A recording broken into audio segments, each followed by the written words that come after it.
Hello everyone, dear friends. One of the subscribers sent an Amazon Kindle DX ebook for repair with a defect. It does not charge and does not turn on. This is a fairly old model. Charging is also performed via a micro USB connector. I have not worked with such ebooks before, although I often dealt with other devices, for example, from the Pocketbook brand. Perhaps this experience will be useful to me today. When checking the defect, the book did not turn on. There is also no response to connecting the power cable. Current is not consumed from the charger. I also noticed that there are black spots on the screen. It may be necessary to replace the display, but the owner said that he can replace it himself. This is not a problem. The primary task is to restore the operation of the device so that it turns on and functions. Well, that's what we'll do. The owner included a battery in the kit. Apparently, it was removed from the device before sending the parcel. It would be a good idea to check the operation of the device with the battery connected. To install it, you will have to partially disassemble the case. I removed the top cover, which contains the power rocker and the back cover.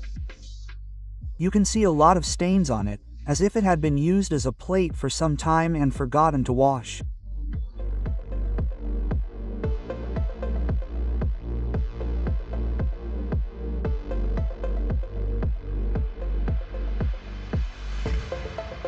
After examining the battery connector, I noticed that its contacts had been tinned for some reason. Perhaps they had soldered wires to them to connect an external power source. In general, it was not done very carefully. Using a soldering iron and copper braid, I removed the excess solder, although it will not be possible to remove it completely.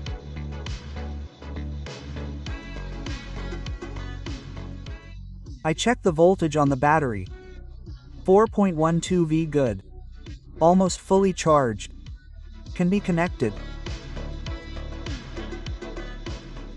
Unfortunately, there is no result. The book does not turn on. There is no reaction to connecting the charging cable. At the same time, the battery voltage drops quite quickly.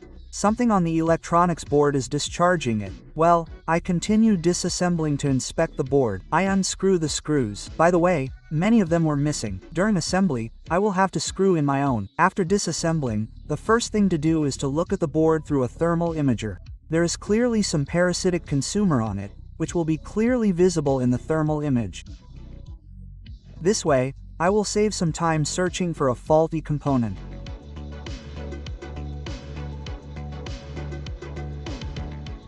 And that's right. There is an element on the dress that gets very hot.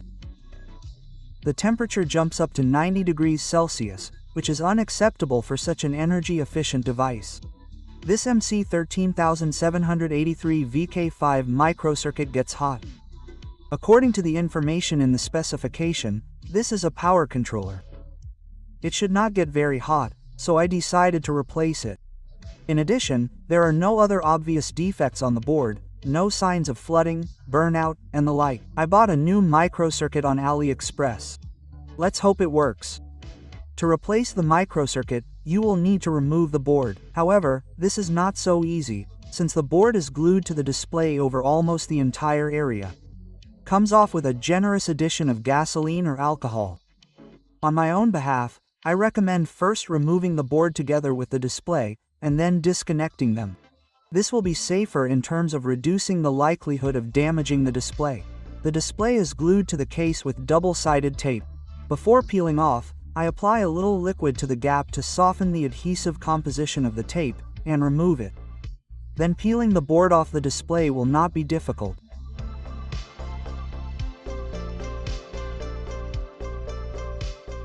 I will try to solder the microcircuit with a hairdryer without using additional tools. Since the board is quite large, when heating one of its central sections, it begins to deform quite strongly, which will be critical when installing a new microcircuit. Most likely, not all of its balls will be soldered well. To level out the effect of deformation, I will need a tool such as bottom heating. In my case, this is a display separator. I set the desktop temperature to 150 degrees, after which I can proceed to work. I apply a little flux to the microcircuit and warm it up with a hairdryer. The temperature is about 380 degrees. The airflow is almost maximum. I wiggle the chip with tweezers, and as soon as it starts to float, I lift it. I try not to knock down the adjacent components. Done. I prepare the mounting contacts. To do this, I apply a little more flux and remove the solder with a copper braid. You don't need to press hard with a soldering iron, as this can damage the board mask.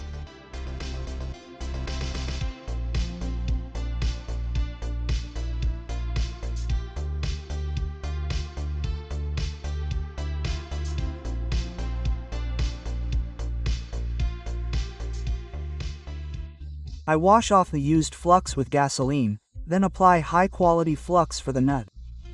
I use this one. I remove the excess with a cotton swab so that the flux covers the contacts with a thin, even layer. I install the new chip according to the key. I painstakingly align it with the frame and start soldering. I work with a hairdryer at a medium airflow level and at the same temperature as with soldering. I patiently wait until the chip starts to wiggle when I push the probe. It seemed that at the factory, lead-free balls were applied to the new microcircuit, and they have a higher melting point, so the soldering process is more difficult than usual. I applied a little more flux under the microcircuit. This makes it easier for me to control the soldering process when bubbles come out from under the microcircuit.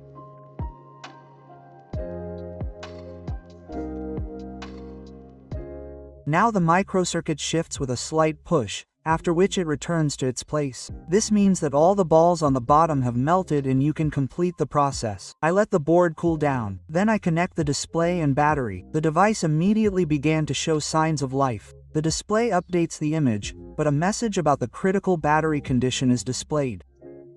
After connecting the charger, this problem disappeared by itself, and the book started. To conduct a full test, I completely assemble it. Instead of missing screws, I selected a suitable one from my own stock, from additional defects. And before the full assembly, there was a problem with the joystick. For some reason, the up position did not work well. However, literally the next day everything worked out by itself. The joystick started working perfectly. Just in case, I disassembled and inspected the microswitch. Externally, it is in perfect condition. Perhaps it was a software glitch, I don't know. But the problem did not appear again. I checked the board for current leakage. Everything is fine. There is no current consumption in standby mode. That is, the battery should not run down when idle. I did not find any other defects during the tests. It was very disappointing that this plastic part was damaged during the repair. The mobile network antenna is attached to it. I simply forgot to remove it before heating the board on the separator, and it floated a little. It's good that everything works fine without it. The case covers are also fixed quite reliably. Of course, I admit that in this case I worked carelessly, but otherwise everything is fine. Although there is one more detail that probably only the most attentive noticed. I will not mention it here. Well, dear friends, the device will soon be sent back to the owner. Well, I have completed my task for today. Thank you all for your attention and see you in other repairs. See you soon.